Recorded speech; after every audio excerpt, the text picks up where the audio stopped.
grip. Let's go to the second 2 rounds. So grip.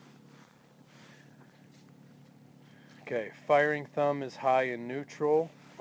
That's not bad. Firing wrist breaks, gun breaks, breaks your elbows, breaks your arms. See how far back. Goes all the way back into your shoulders. Watch your shoulders move all the way back. Watch. See this? Right. Even though your shoulders are shrugged up and forward, what's happening here is your arms are actually, both arms are bent like this. And this is causing the gun to float. And we'll talk about this a little bit more in the push-pull. The next thing is non-firing hand. Let's watch your gun go off. Hands aren't working in sync. The trigger guard pulls off your non-firing hand.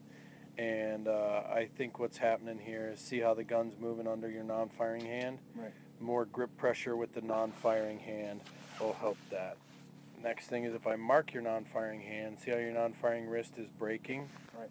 And even though you're aiming their thumb at the target, is look at how your arm is. Mm-hmm.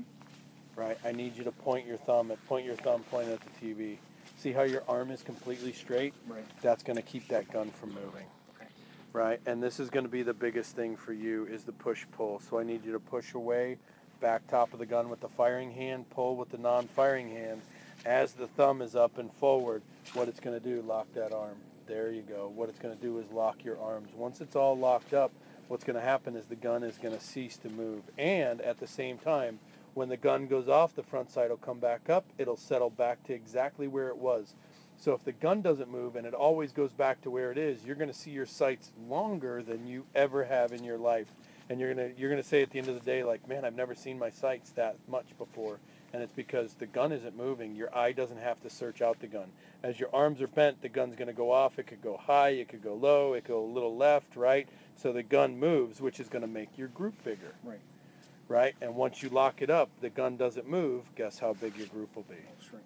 It'll shrink, right? So if the gun is locked up and your group shrinks and the gun doesn't move at all, at the same time, how fast could you shoot? Faster. As fast as humanly possible. Right. Make sense? Right. Any questions on grip? Locking both elbows. Yeah. Yes. Okay. Any questions on grip? No.